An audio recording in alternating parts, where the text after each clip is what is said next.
yang didirikan oleh Mbah Yai Asrori. Jadi saat itu ketika Pak S di dunia radio, ada temannya di dunia radio namanya Pak Joko. Pak Joko ini adalah orang-orang radio di daerah Surabaya. Mempunyai guru Mbah Yai Asrori. Saat itu masih sedikit. Nah, setelah itu Pak Joko Surabaya, yang orang radio ini, itu Pak Joko itu bilang sama Bung Has, Bung Has, aku nggih guru jos. Oh, bahasanya gitu ya. Oke, karena Pak Has itu juga santri. Backgroundnya santri juga. Walaupun orang radio, saat itu radio kan keren sekali. Betul, iya saat itu luar biasa. Luar biasa. Betul, nggih. Mungkin kayak YouTuber yang udah terkenal gitu, selevel itu. Iya, di antaranya ya Hasanuddin kesana. Diajak Pak Joko. Nah, oke, akhirnya sowan. Itu sowan langsung klik. Riwayat lain, setelah itu beatan. Langsung beatan kepada Romo Yai Asrori. Beat Thariqah Qadiriyah Naqsabandiyah. Iya. Pernah bercakap sama saya.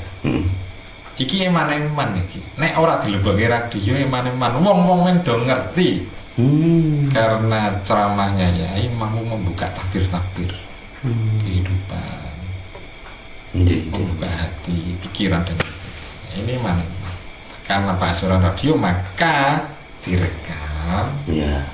Terus dimasukkan radio. Hanya racikan saja. Waktu itu ya. Waktu itu.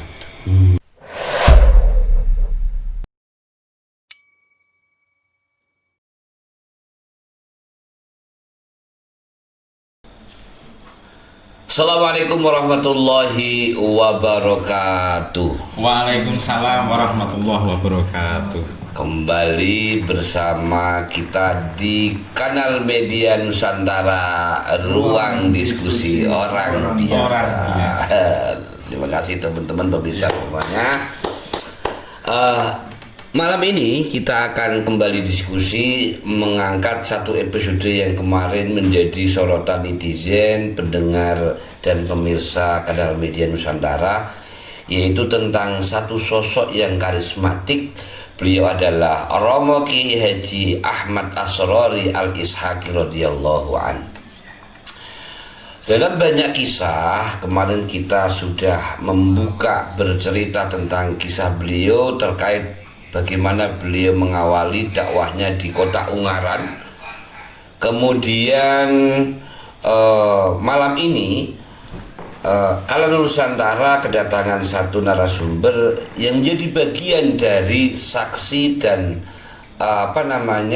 pelaku sejarah Romo Kiai Asrori waktu beliau berdakwah di Ungaran. Dan ada satu sosok lagi, yaitu Kiai Haji Hasanuddin bin Kiai Haji Nur Qasim. Nah, kita akan diskusikan terkait sejauh mana hubungan dua kiai ini ketika di Ungaran dan seterusnya. Maka malam ini kami hadirkan satu sosok beliau yang tahu betul hubungan beliau berdua antara Kiai Asrori dan Kiai Hasanuddin. Beliau adalah pendiri Pondok Manaqib Center, yaitu Gus Anis Zikrul Mutakin. Assalamualaikum Gus. Waalaikumsalam. Terima kasih matur suwun sampun rawuh teng podcast sederhana niki. Sami-sami. Ini podcast itu kanal media Nusantara Ruang Diskusi Orang Biasa. Jadi ruang diskusi orang biasa. Ya. Yang biasa menjadi luar biasa. Oh ya. Saya agak kagum dengan ungkapan Anda. Oh gitu. Orang biasa itu biasanya terkenal di langit. Oh gitu. Ya. Orang biasa di bumi tapi terkenal di langit. Iya, ya mudah-mudahan seperti itu. Itu harapan kita semuanya. Baik Gus Anis, gini. satu pekan lalu kita sempat diskusi dengan Om Baing terkait Kiai Asrori, kerawan beliau di Ungaran, dan ada satu sosok lagi yang menyertai beliau yaitu Kiai Hasanuddin. Kebetulan dua-duanya sudah wafatkan. Nah, yang tahu betul dan dekat hubungannya dengan dua sosok kiai ini adalah panjenengan. Iya. Saya mohon pemirsa saya ini di kanal Media Nusantara dikasih cerita agar mereka itu penasarannya terobati, karena penasaran banyak sekali. Bahwa siapa perannya apa dan seterusnya, tahu kapan dan seterusnya, monggo nanti dikupas habis, kita semua akan dengarkan. Monggo nanti tentunya biar teman-teman pemirsa itu paham siapa Gus Anis dan seterusnya, bisa di profiling di awal ngaten. Monggo. Ini dari biografinya Pak Has dulu, apa langsung Pak Has perkenalan dengan Mbah Yai Asrori? Langsung dulu, karena pemirsa itu kan mintanya kan apa hubungannya dua sosok ini, kan gitu. Yang tahu betul kan panjenengan nih saat itu. Jadi bagaimana kok bisa ketemu dan seterusnya. Terus kaitannya dengan Ungaran. Nah, gitu. Jadi gini Gus Rosid dan pemirsa sekalian, para penggemar kanal Nusantara, media kanal Nusantara, ruang diskusi orang desa. Begini, dulu itu Romo Yai Hasanuddin itu tidak lepas dengan radio. Karena apa? Beliau itu adalah sosok, kalau bahasa saya kiai modern. Kiai modern ya. Atau mungkin Gus Rosid pernah bilang juga wali modern. Ya. Kurang lebih seperti itu. Karena dalam karakter beliau, tubuh beliau, dalam roh beliau perjuangan itu ada sesuatu yang beberapa komponen antara nasionalis, religius dan sosialis. Jadi satu itu ya. Digitalis ya. Digitalis ya. Zaman itu loh. Zaman itu. Iya, sudah luar Karena biasa. apa? Kalau di NU itu ada Gus Dur. Kalau di Al-Hikmah ada Yai Hasanuddin. Pak Has itu ya Gus Durnya Al-Hikmah ya Pak Yai Hasanuddin. Atau Yai itu menyebutnya Bung Has. Bung Has. Kalau di nasional terkenalannya itu Bung Has. Jadi Yai Hasanuddin kalau bahasa nasionalnya itu Bung Has. Para senior Al-Hikmah itu kalau ngundang, kalau memanggil itu Bung Has. Iya. Bahkan ada satu kisah cerita ini, kalau katanya Yai Asrori pernah ngendika bahwa di Indonesia itu ada 3 Bung. Kayak gitu ya. Bung Karno, Bung Hatta, satu Bung Has. Gitu. Luar biasa ini. Tentu perannya kenapa bisa ngendika seperti itu, tentu diukur dengan peran beliau kali ya. Monggo dilanjut. Jadi gini, itu ada hubungannya satu radio, yang kedua Pak Has itu Yai Hasanuddin itu. Kalau saya manggilnya enaknya Pak Has. Jadi kan sama Kiai Hasanuddin hubungannya sebagai apa? Yai Hasanuddin atau Pak Has itu atau Bung Has itu saya kebetulan keponakannya. Keponakan. Jadi ibu saya itu adiknya Pak Has. Ibu jenengan adiknya Pak Yai Hasanuddin. Dan bapak saya itu teman mondok Pak Has di Darul Ulum. Jadi dengan bapak saya itu dulu mondok bareng di Darul Ulum Jombang. Nah kebetulan itu juga ada kaitannya dengan Mbah Yai Asrori. Karena apa? Karena beliau mondoknya juga di situ. Mbah Yai Usman, abahnya Mbah Yai Asrori. Mbah Yai Usman juga di Darul Ulum.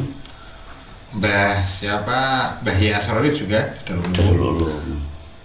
Pak Has di Darul Ulum, abah saya juga Darul Ulum. Satu alma mater. Ada. Jadi ceritanya gini dulu, ada hubungannya dengan radio. Nggih. Karena Yai Hasanuddin ini dulu adalah kelahirannya itu di Weleri.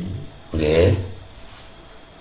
Itu sekolah SD. Setelah sekolah SD sekolah MI.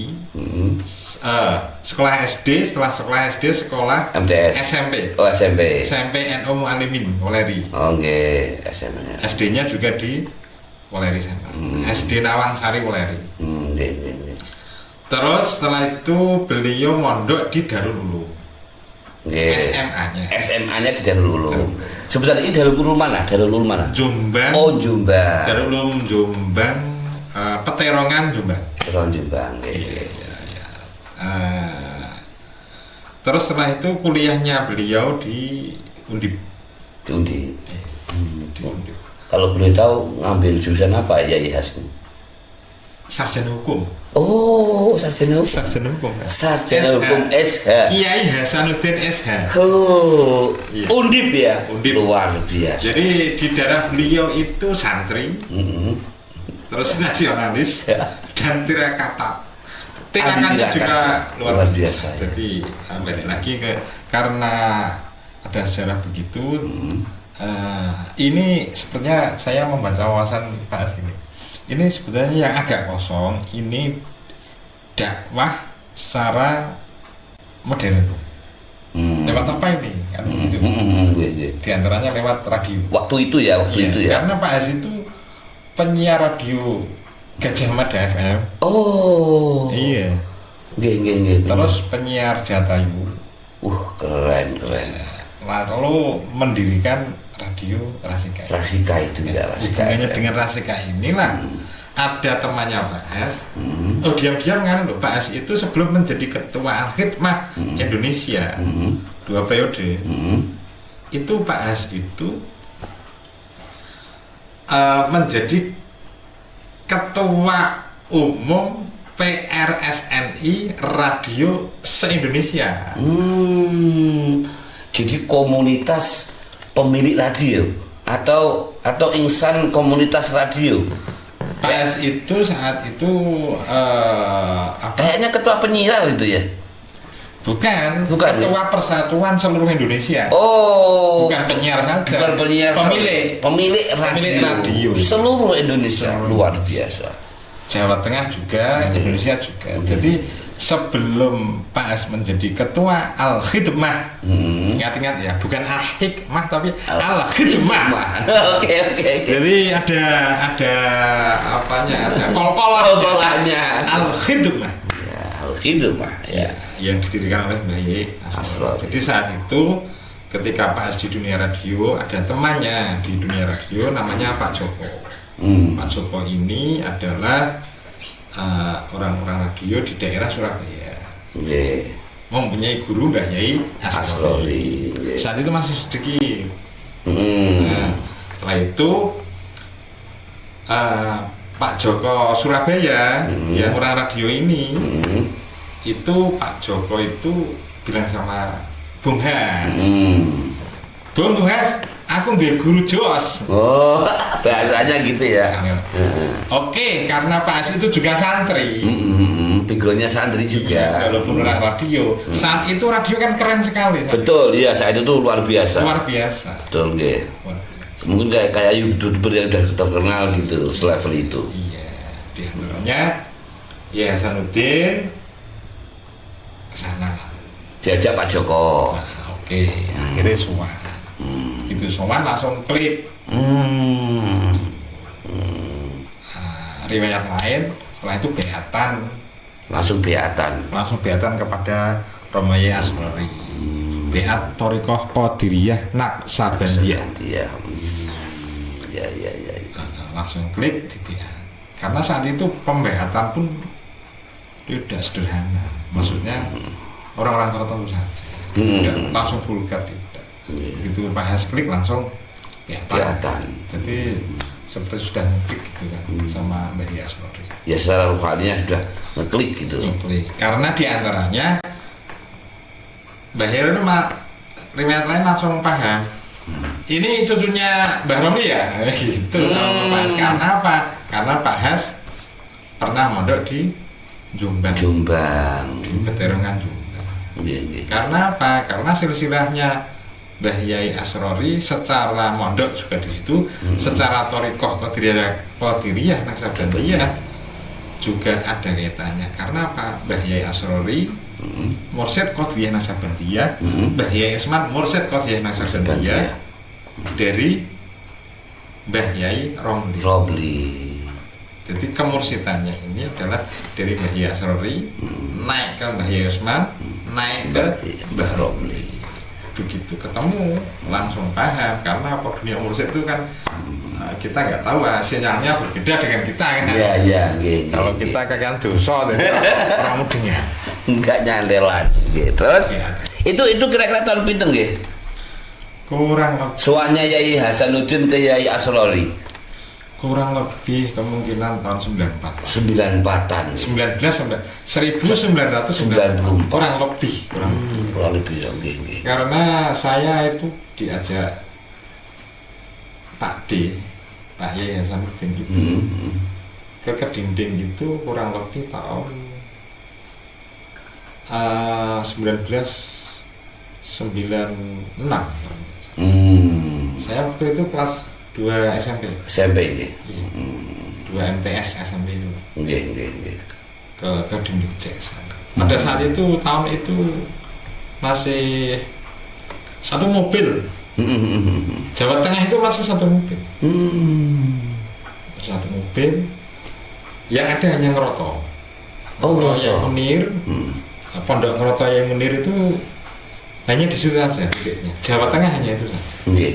Dan itu pun masih kecil. Pondok Ngeroto juga masih kecil.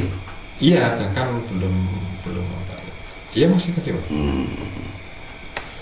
Nggih, satu mobil. Iya. Terus ini kisahnya diantaranya itu balik ke tadi, jadi dikenalkan temannya bahas, Mas Suwan Briko. Terus setelah itu klik, terus selang berikutnya kan ada pengajian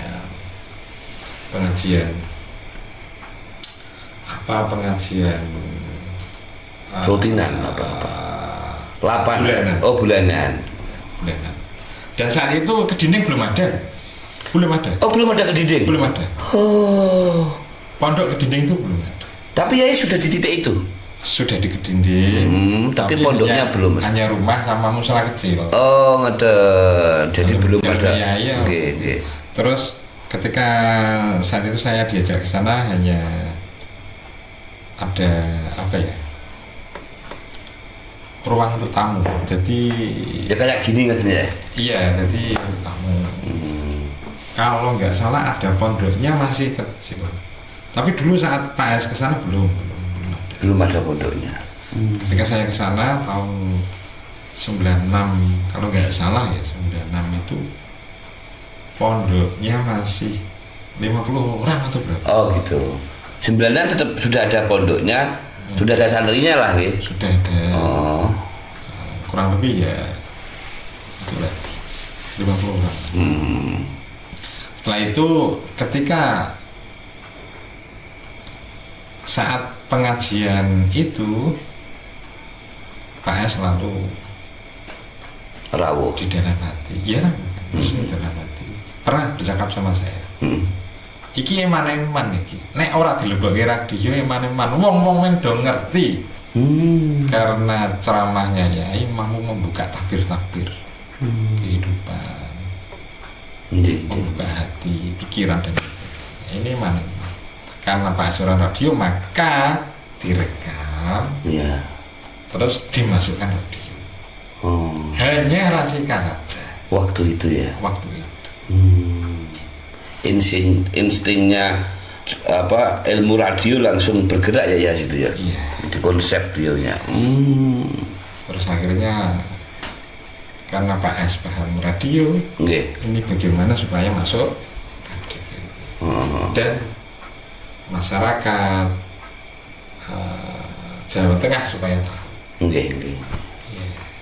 Saat itu di Radio Rasika, Radio Amarta Pekalongan, Radio Rasika Ungaran, Amarta Pekalongan. Kalau nggak salah tambah lagi dulu Tegal juga. Tegal juga. Tegal ya. Terus tambah lagi di Semarang kota juga ada. Kalau pusatnya di Ungaran. Kenapa begitu? Karena Pak Hes bagaimana supaya ceramahnya dan istighosahnya. Oh iya. Kan ada istighosah dan itu kan ada 2 titik. Iya betul. Jadi karena dulu saya juga pernah ditarik ke Pak Hes, ke radio Rasika, kerja di sana saya, Mas Munir, gitu ya, termasuk kemarin Mas Baing. Ya, itu durasinya di radio itu 4 kali tampil, ceramah 2 kali, istighosah 2 kali. Jadi istighosahnya itu di bukaan dan tutupan radio, ceramahnya di tengah-tengah. Oh. Makanya mungkin dulu Gus Rosid masih hampir semuanya orang-orang lama itu merasakan. Iya. Pakai radio gitu kan? Iya betul. Saat itu saya itu masih walaupun saya kerja di radio, hanya bisa mendengarkan di radio. Saya itu kalau ke pasar itu bawa radio. Sambil mendengarkan ya. Iya. Saya itu kan selain kerja di radio dulu di kader Pak Hes, suruh jualan tempe di pasar. Itu seperti orang aneh gitu kan. Radio jualan tempe gitu ya. Iya, karena istighosahnya kan batu subuh. Iya benar. Jualan tempe batu subuh juga. Iya, sambil bawa radio. Kayak wong piye kayak jual tempe bawa radio. Ya saking-sakingnya sini senang sama mahabbah ya, sambil cintanya. Iya. Dulu saya pengalaman juga. Saya belum pernah itu kiainya siapa, belum ngerti, sama sekali belum ngerti. Iya kan.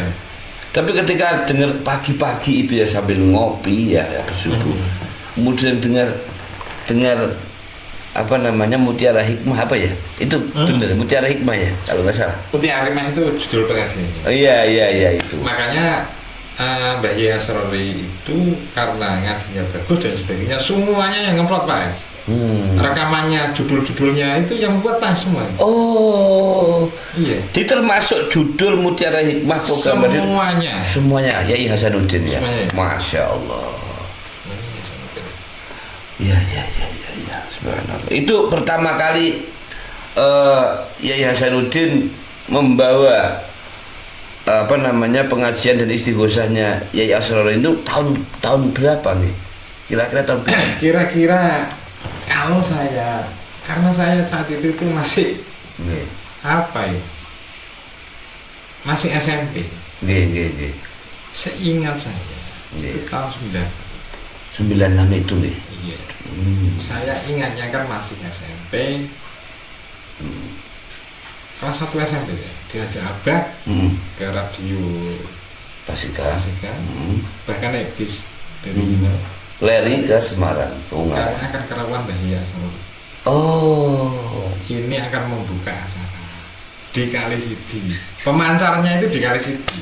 Pemancar Rasika itu ya? Iya, pemancarnya Rasika. Karena apa? Pemancar itu harus tinggi. Ya. Terus gelombangnya itu sejauh mata memandang. Oh. Ketika di bawah pasar di radio Rasika itu kan kependean gitu. Oh, jadi pancarannya kurang luas. Gitu. Kurang luas. Tarik ke Kalisidi saat itu di Kalisidi itu ngerawuhnya Mbah Yai Asrori. Pas pemasakan pemancar itu. Iya. Mbah Yai Asrori di Kalisidi. Nih. Saya kelas 1 itu. Ingat, kelas 1 SMP itu saya. Kelas 1 SMP atau MTS itu kurang lebih hanya 50 orang yang mengikuti beliau ke sana ya. Iya. Dari Surabaya sama kru-kru Rasika. Ya saat itu saya kan itu Mbah Yai Asrori gitu, tapi kan senang. Sampai saya tinggalan fotonya ada 1 itu ada. Pas di Kalisidi itu ya. Tapi kurang cetak. Ya, karena ini memang makanya saya sangat berterima kasih sekali kepada Gus Rosid, kru sama Channel Nusantara, ruang diskusi orang biasa ini harus dilestarikan. Karena apa? Sisi lain untuk dokumen digitalisasi supaya sejarah itu tidak hilang ya. Karena saya pasti mati, Gus Rosid mati, semuanya pasti nanti ada jejak digital. Oh iya, memang tujuan kita seperti itu. Oh gitu ya, Masya Allah. Jadi saya itu gini, sayang sekali ya ketika gini. Ini cerita sedikit ya di luar itu ya, dari konteks itu. sebelum Yai Hasanuddin wafat, itu saya dipesan bahwa agar dulu yang dipesan adalah PMC sebenarnya. Konsep PMC ditulis Gus agar nanti generasi kita paham apa itu PMC. Gitu. Iya. Waktu itu pas Yai Kabul sedo. Oh gitu. Oke, jadi saya di Dewi tolong itu profil. Oh ya, beliau bilang profilnya PMC ditulis Gus agar nanti orang paham. Kemudian ketika generasi kita itu kita sudah tidak ada, generasi kita mengetahui niat kita, tujuan kita. Ngerti niku. Dan waktu itu ya karena aku kira rada biler, jadi toko bilang nggih, tapi juga saat itu belum saya realisasi. Kemudian kalau menulis saya itu gak begitu pintar. Nah, saya sudah ngomong kepada teman-teman yang lain, belum terespon sampai ini seharusnya Mas Jida, Mas Munir ini. Nah, harusnya Mas Jida, Mas Munir ini yang makanya saya sangat sepakat sekali kita menjadi narasumber di sini. Mungkin nanti ada Mas Jida, ada Mas Munir, ada ketua alit Mahyan dulu, ada Pak Naryo, Pak Yen, sama Pak Pri diundang ke sini supaya apa? Biografi profil Yai Hasanuddin itu selesai. Iya, betul. Ini kan saya juga bagian awal. Ya, karena menurut saya jenengan yang paling tahu mengawali bagaimana kedatangannya Yai Asrori ke Ungaran, kemudian langkah berikutnya sampai ke Rasika dan seterusnya. Kita teruskan aja tadi mumpung nanti tidak hilang konsepnya. Setelah pendirian pemancar di nah itu setelah itu pripun? Setelah itu Yai kan rawuh. Iya. Nah, intinya gini, Yai itu tidak hanya rawuh, tapi beliau juga kontribusi di bahasa yang tidak kelihatan adalah atau bahasa yang off the record atau tidak kelihatan itu. Yai Asrori juga tanam saham di Radio Rasika. Oh, diantaranya itu deh. Karena apa? Yai Asrori juga paham, juga modern sebetulnya kan. Ketika Yai Hasanuddin menawarkan, ini gimana Yai? Mungkin ya kan. Nah, itu saya pernah bilang lah bahwa diantaranya juga Yai ikut andil di Radio Rasika. Ya ada apa? Kalau sekarang join saham apa? Oh gitu. Kurang lebih ada 4 orang atau berapa, salah satunya Pak Has dan salah satunya ada Mbah Yai Asrori. Dalam rangka pendirian ini tadi ya. Iya, karena nilai dakwahnya itu ya. Tapi yang mengkonsep semuanya sistem dakwahnya di Radio Rasika Yai Hasanuddin. Ini bahasanya mungkin saat itu kalian kepentingan dakwah, jadi bahasanya khidmah mungkin. Khidmah juga bisa. Iya, khidmah. Karena itu biaya besar itu kalau antena itu, besar biayanya. Jadi mungkin bahasanya. Radio itu kan memang besar. Mungkin. Terus setelah itu acara tentu tidak hanya kaitan antena. Setelah itu dengan mengikuti acara berikutnya. Iya, karena apa? Perlahan-lahan. Iya, Hasanuddin itu kan orangnya visioner. Yang titiknya pertama kali itu adalah Yai Bung Has, Pak Has ya, itu sebagai muridnya Mbah Yai Asrori, murid ketorikohannya. kan samina wa Wadona nggih. dan ini pengembangan ini juga karena Pak As itu juga konsultan marketing kelas nasional, jadi Pak As itu diantaranya kan apa Paham sekali. sistem marketing ahlinya, sehingga begitu tahu ini sosok Mbah Yai Asror itu bagus dan sebagainya, maka perkembangan jamaah dimulai dari Ungaran, Semarang dan seterusnya itu pakai sistem marketing. Pakai sistem marketing. Iya, pernah bilang sama saya, Nis, iki nek ora tak sistem marketing, nek ora tak sistem marketing kesuwen. Oh, begitu. Ada. Iya. Di antaranya sistemnya belum saya jadi menarik. Iya, maksudnya kan seperti barang yang bagus, Oh, iya. promosinya dan lain sebagainya. Oh, itu maksudnya. Iya, di sistem marketing. Jadi mengemasnya yaitu dengan ilmu marketing. Dengan ilmunya marketing. Oh. Karena apa? Karena iya. ini barang bagus. Iya betul. Harus disosialisasikan dan ditata sedemikian rupa. Karena itu yayasan ini karena wali modern. Iya betul. Bahasa saya, bahasa jenengan. Iya. Kita ada kesepakatan. Sepakat saya karena yayasan itu wali modern. Ya, wali modern ya. Dia tidak menunjukkan sosok di luar itu adalah seorang yang bagaimana low profile dan biasa sekali, tapi karyanya saya luar biasa. Karyanya Yai Hasanuddin, saya itu kadang mikir itu kalau saya kalau seperti itu kayaknya wong ceritanya aku kesel apalagi melakukan gitu. Luar biasa. Oke, saya paham. Jadi karena Yai Hasanuddin itu ilmu marketingnya bagus, maka mungkin saya membahasakannya begini. Kalau barang bagus tidak dikemas secara bagus, maka tidak akan menarik. Mungkin bahasa seperti itu nggih. Karena apa? Karena itu Yayasan ini kan menguasai linknya beliau sebelum ketua Hikmah. Itu kan ketua radio seluruh Indonesia. Pak Yai Hasanuddin itu. Kalau bahasa saya apa? Pas itu pernah nyebut gitu. Satu kan murid. Muridnya Mbak Yasin. Yayasan itu pernah menyebutkan begitu. Nis, aku kan ngomong kan gitu. Akhirnya setelah berkembang sampai sedemikian besar gitu. Dengan sistem marketing, sistem ilmu marketing beliau. Iya betul. Iya, dengan sistem produksi dan lain sebagainya. Makanya kan tidak terasa itu Al-Hikmah itu kan apa? Elegan gitu. Elegan. Maksudnya itu penataan sedemikian rupa, detail. Betul.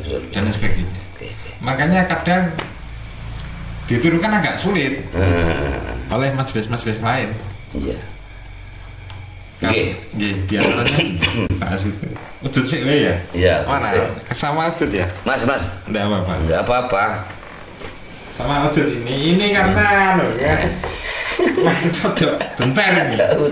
Maaf ini Gus Roset. Monggo enggak apa-apa, siap. Monggo, enggak apa-apa, sambil ngerokok enggak masalah. Gini. Tadi saya menarik terkait setelah program apa lagi yang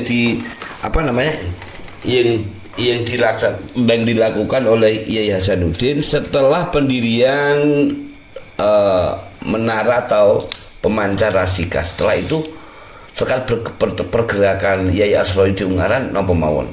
Sebelum itu kan gitu. Dulu titiknya itu titik kumpul membahas strategi itu di Radio Rasika. Ini kan belum ada, memang belum. Ketika di Ngroto kan ada di Ngroto di Yai Munir. Yai Duri itu kakaknya Yai Munir. Ya kan di Ngroto. Ya. Stop. Dan Yai Munir. Nah, kalau pas dekatnya dengan Yai Munir sama mudanya. Yai Duri kan agak sepuh. Itu Pak Has dan teman-teman itu diskusinya di Radio Rasika. Diskusinya Awal. mengatur strateginya untuk mengembangkan bagaimana supaya jamaahnya Mbah Yais Asrori itu berkembang di Jawa Tengah. Jawa Tengah.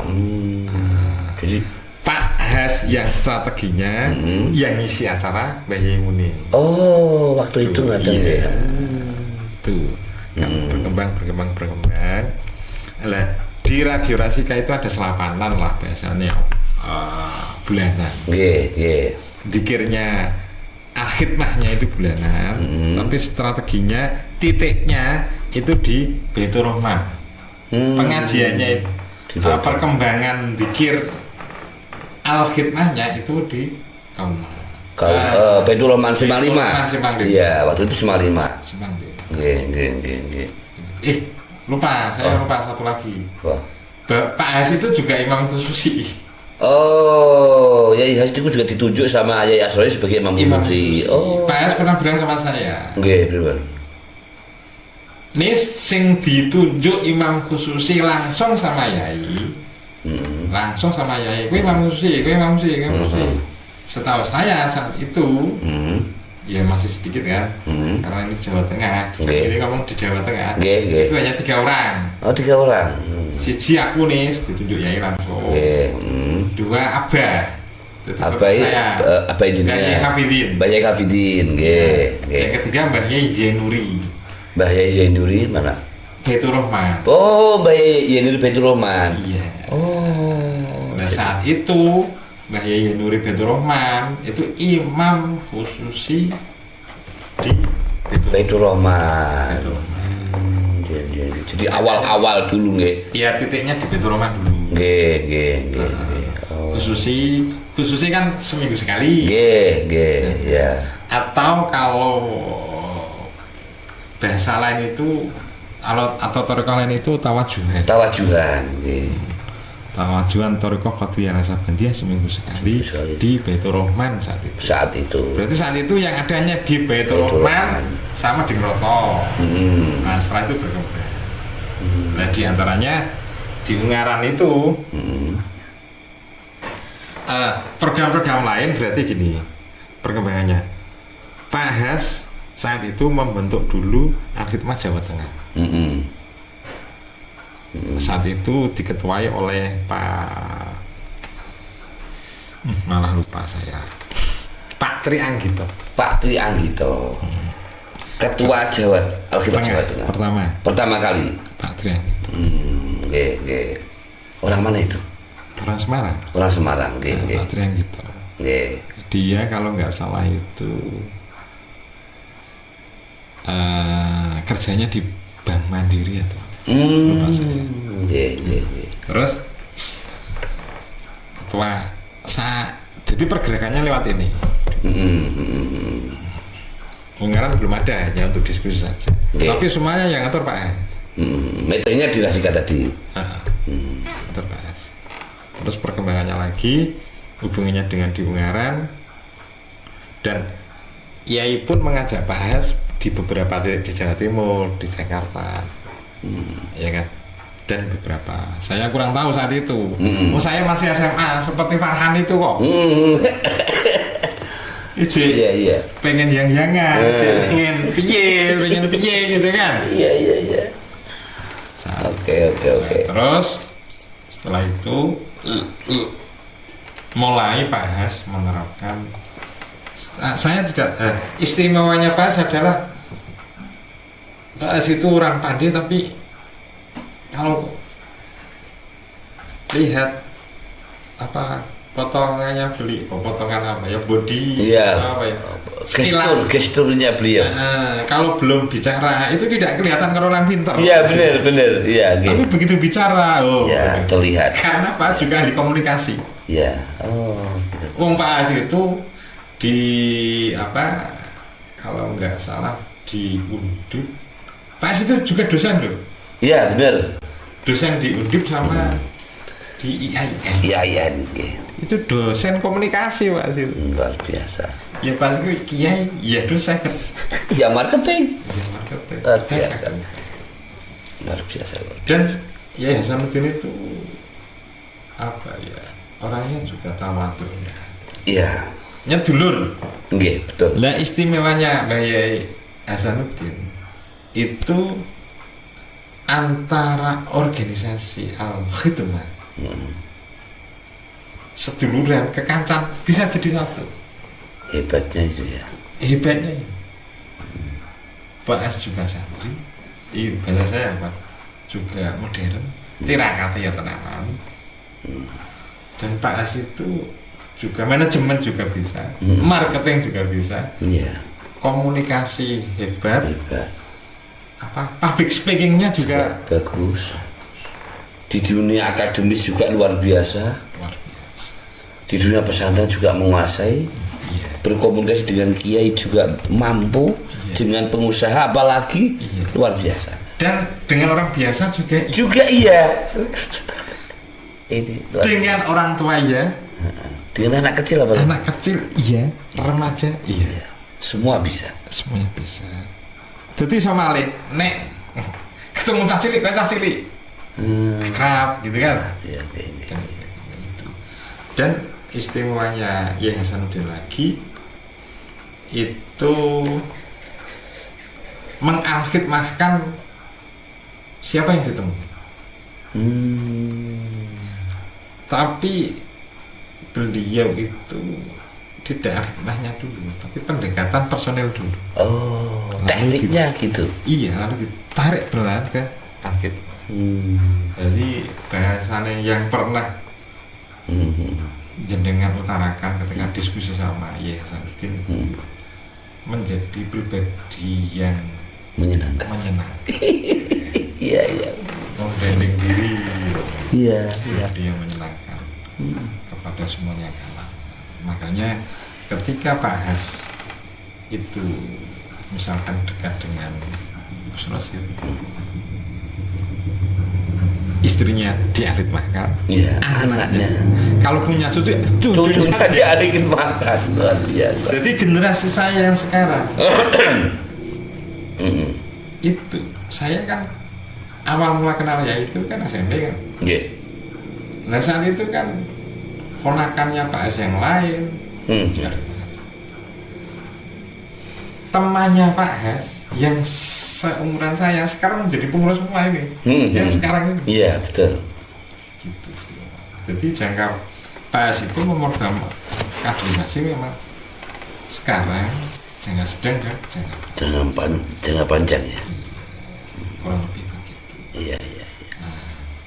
Ada satu nih namanya tadi saya ingat, mumpung ingat jadi saya bicarakan.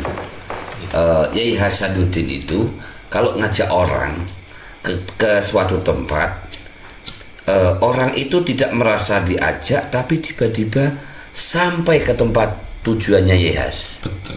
Itu luar biasa. Betul. Itu termasuk saya juga nggak tahu. Tiba-tiba di kader sebenarnya rupa. Iya. Jadi pas nggak terasa. Jadi pas begini, makanya pas itu akhirnya dengan Ungaran, dengan Al-Khidmah Kabupaten Semarang, nggih. Ini saya itu siapa? Iya benar. Saya mondok, mondoknya tapi kan beling.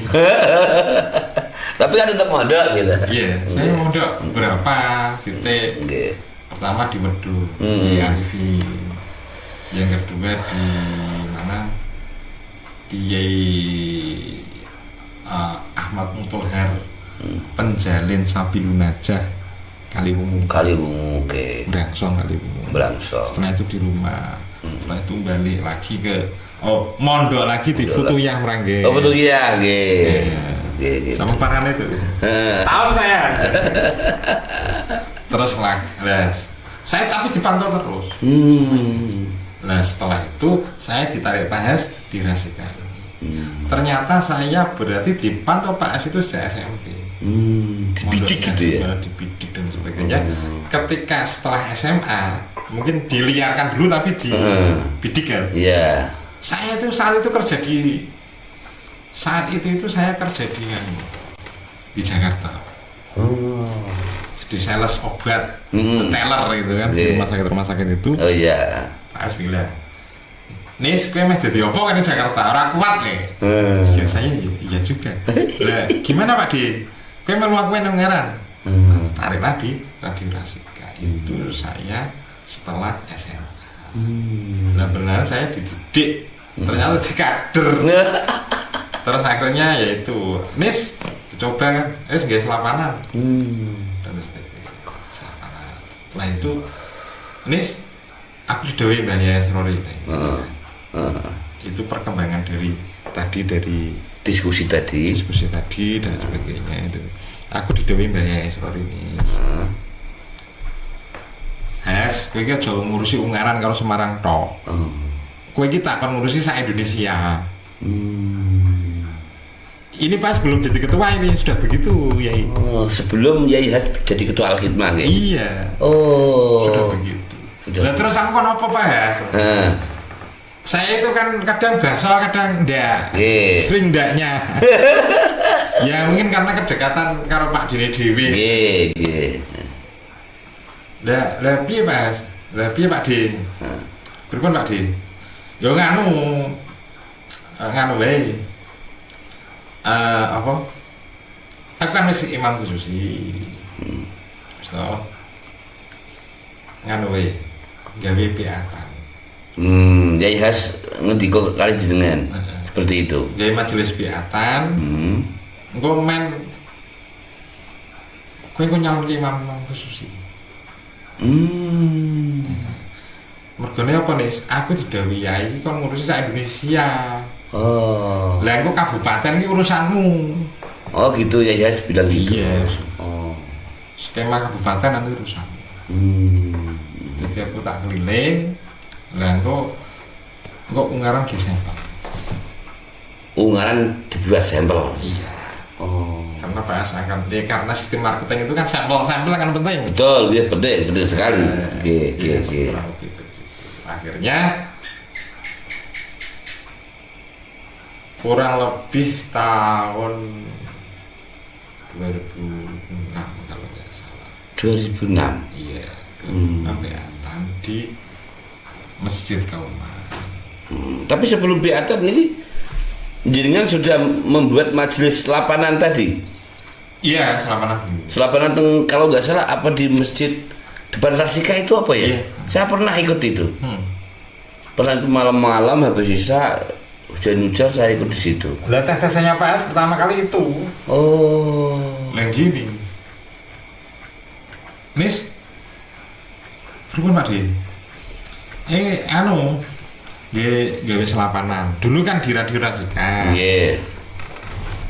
Tapi kan hanya kru. Hanya karyawan. Seperti ini di sini kan ada. Iya, majelis. Majelis ya kru saja. Iya, di sini. Yes, buat acara. Saya bingung. Lah aku iki ning kene wong anyar, ora kenal sapa-sapa sing diundang sapa. Ora kenal sapa-sapa, ora tau nggih acara. Kon nggih acara selapanan, manakib selapanan. Manakib langsung ya. Manakib langsung. Aku bingung. Ya wis, kowe piye carane takok-takok sik karo toko-toko kene. Dulu kan ada Mas Hamid iki. Takok akhirnya itu ada selapanan. Setelah itu baru jadi bertahap Mas. Nggak terasa di kader itu. Ternyata di kader gitu ya. Luar biasa.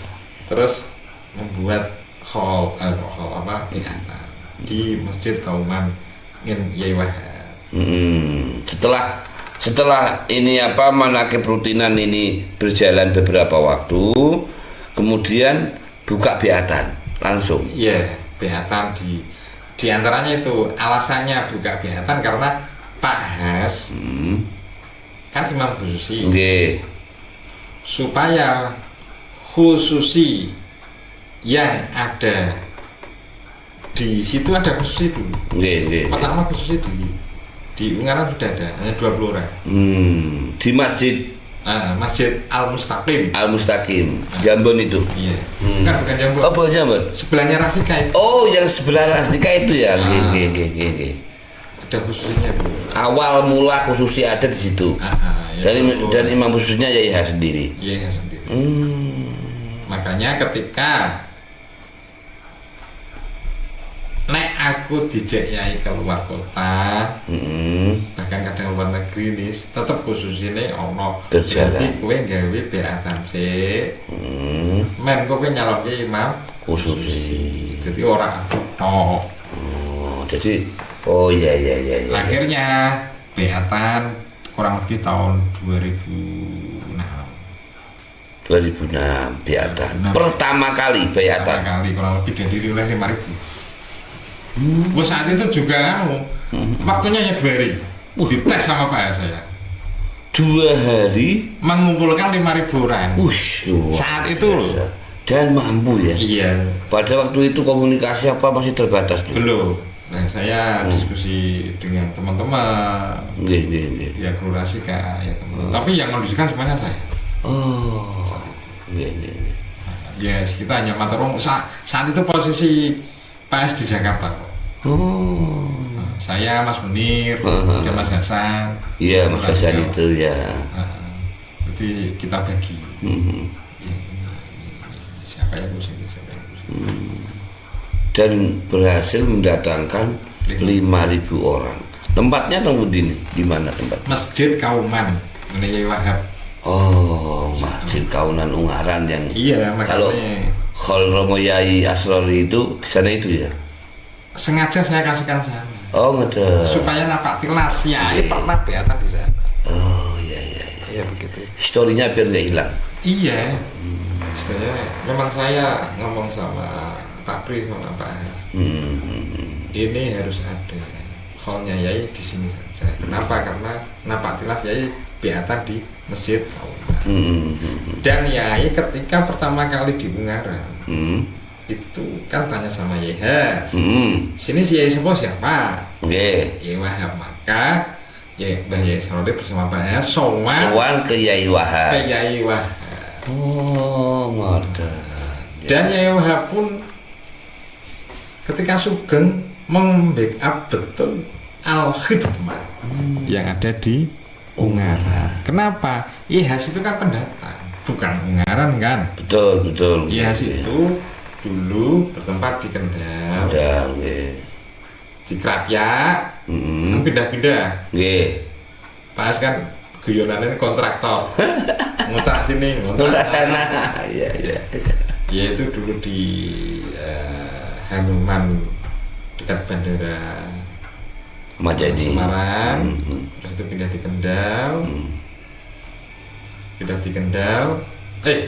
di Kendal dulu, saya kalau lupa, terus terakhir di Ungaran di Radio Rasika, jadi di belakang radio studio itu ya. Terus geser ke Keluyan yang sebelah yang sekarang ini. Jadi pertama kali yang disuani ya maknanya yang membackup awal-awal Al-Khidmah Kiai Sepuh di Ungaran adalah Mbah Yai Wahab. Saya masih ingat gitu loh.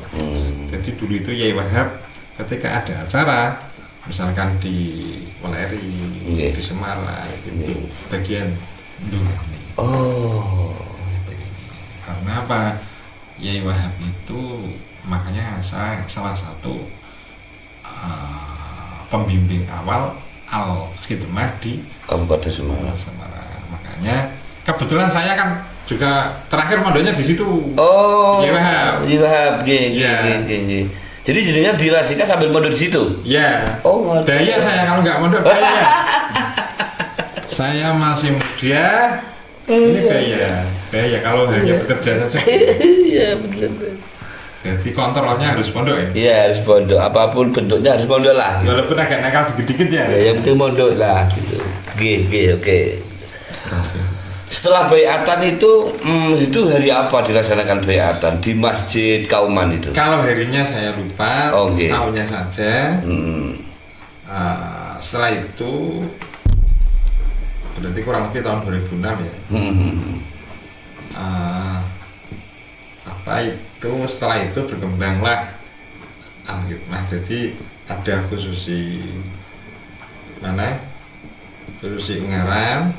Khususi Ungaran berada di Masjid Al-Mustaqim sebelahnya itu. Terus sini Pringapus, Kelapus, Klopo. ya. Iya. Terus sama daerah Gunung Pati, Padi. terus Gunung Pati di Alijaba, terus di mana? Di Beringin. sama di Susulan. Sebentar. Sebelum adanya Imam Musi tentu ada perjalanan lain kan begitu. Artinya ketika baiatan itu 5.000 orang itu nggak sedikit. Iya. Itu Yai langsung rawuh sendiri. Iya, baiatan itu kan Iya langsung ya. langsung Iya artinya secara umum. Makanya baiatan pertama kali itu. iya, makanya namanya Pak S awal-awal dulu beatannya kan sembunyi-sembunyi. Nggih, awal-awalnya dulu. Pak S yang dulu belum banyak orang kan. Nggih. Tapi setelah Pulgar Des ya membuka beatan umum. Itu ya kurang lebih hampir semuanya itu kalau beatannya itu 5.000, 5.000 ya. sampai 10.000. Ya. Waktu itu saya ikut di Purwodadi itu juga hampir 10.000. Oh berarti jenengnya tahun berapa kurang lebih ya? Saya sekitar tahun Di Simpang 7. Iya, Simpang 7 betul. Oh berarti bareng. Oh gitu. Bareng berarti. Tapi kita belum kenal. Belum kenal. Simpang 7 saya. Orang lama berarti jadi. Yang dikeluarkan baru-baru sana. Iya. Saya di Simpang 7. Wah, waktu itu saking pengennya mau ketemu Yai Rory itu sampai nggak bisa tidur, mimpi. Terus naik itu nyater apa namanya yang angkot kecil itu loh. Waktu saya dari budak payung ke sana sama teman-teman, luar biasa, masya Allah itu. Tuh tahun berapa saya kurang paham, tahun 2005 apa 2000 berapa lupa. Oh iya, gini guys deh, tambahan. Ini mumpung kalingan terlintas. Oke. Pak S itu satu itu sebelum dulu Al-Khidmah itu namanya orang-orang waktu belum berkembang ke sini di daerah Jawa Timur lah, Jawa Timurnya itu Namanya orang-orang. iya. Komunitas majelisnya. Kalau torikohnya kan Qadiriyah Nasibah. Iya, kodenya iya, nggih. Ciri khasnya torikohnya itu adalah khususi. Ususi. Iya kan? Ya, Khususi terus ada manakipan. nggih, nggih. Bulanannya manakipan. Nah, ini rata-rata kan orang tua kan. Iya, betul. Nah, untuk merekrut orang yang nasionalis sama orang-orang awam, orang-orang jalan paduan ini, maka yang mendirikan Al-Khidmah. Pertama di Gresik itu orang-orang. Orang-orang. Setelah itu menjadi Al-Khidmah. Nah, kita Al-Khidmah ini mulai Menyebar. dulu belum ada jamaah yang resmi kan. Hanya kalimat saja Al-Khidmah. Oke. Al-Khidmah. Ya. Al-Khidmah. Al-Khidmah. Al-Khidmah. Ya. Terus tahun 2025. Dari 2005. 2005. Iya. Lupa. Sorry. Tahun 2005 maka diresmikannya itu 2025. Jadi perjalanan bertahun-tahun itu belum formal. Terus diorganisasikan. Itu 2005. Yang ketuanya Pak S. Langsung ditunjuk Yai. Iya, ditunjuk tapi dengan cara sistem sedemikian rupa. Oh gitu. Iya. Nah, Di mana itu? di LPMP Serondol. Malah di Semarang. Iya. Jadi- Pembukaannya di Pondok Makassar. Terus acara rapatnya. Jadi malamnya di Makassar. Terus paginya di LPMP. Di LPMP. Peresmian secara organisasinya di PLPMP itu. Dan sebelum itu, nah di sini sudah kan diskusi dan sebagainya. Iya. Di antaranya pernah menyinggung saya. Ngajak diskusi saya. Saya pun kadangnya kaget, saya mau diajak diskusi. Iya, waktu itu rungah lah. Iya, iya. Maksudnya kadang diberitahu mungkin atau sekarang itu untuk saksi atau apa saya. Sepaham saya begini, Nis, sesoknya peresmian Al-Khidmah. Al-Khidmah. Aku asal itu Yai, Pak S begitu. Gimana? Aku aslinya harus ditunjuk yai. Oh gitu, oke. Tapi kok proses. Bu, kok caranya yai piye ra romdeng. Oh, sebelum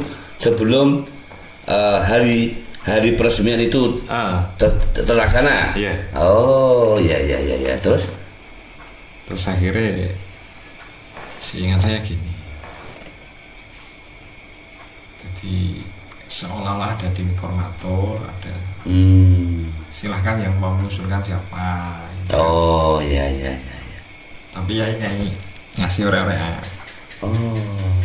Kalau bisa ketuanya dari Semarang gitu. Oh, ngaten. Kan Jawa Tengah lah. Jawa Tengah. Maka mengerucut Pak Has. Oh, akhirnya mengerucut ke Yai Has. Oh, jadi memonya Yai punya usulan itu. Dan agak memisah antara Al-Khidmah sama Toriko. Ya. Karena kemungkinan juga Nafas perjuangannya mungkin beda. karena Yai menunjuk Pak Has Ada targetnya. atau Bung Has itu karena kan sudah sebelumnya profil Indonesia sudah tahu, sudah organisasi sudah paham, tapi juga tidak meninggalkan santri. Dan Pak Has pun imam khusus jangan salah. Oh iya. Yo kiai kan ya. Jadi sudah kriterianya sudah komplit Ya, gitu. sudah. Luar biasa. Saya kadang-kadang itu bertanya-tanya. Al-Khidmah ini kan nafasnya pertama, ruhnya kan di Jawa Timur, di Kediri Surabaya kan begitu, Yai Asrori. Tapi kenapa kok deklarasi pendiriannya kok di Semarang gitu? Ya itu dia Kan banyak orang yang nggak ngerti loh ini mungkin. ya ini masalahnya satu karena apa, agar misah Agar misah gitu. antara Thariqah dan Al-Khidmah. Oh iya. Karena Thariqah hubungannya dengan bayatan, Al-Khidmah dengan organisasi jamaah umumnya. Nggih. Yang belum tercover di Toriko. Iya. Oh iya. Ini metode dakwah yang luar biasa menurut saya. Dan ini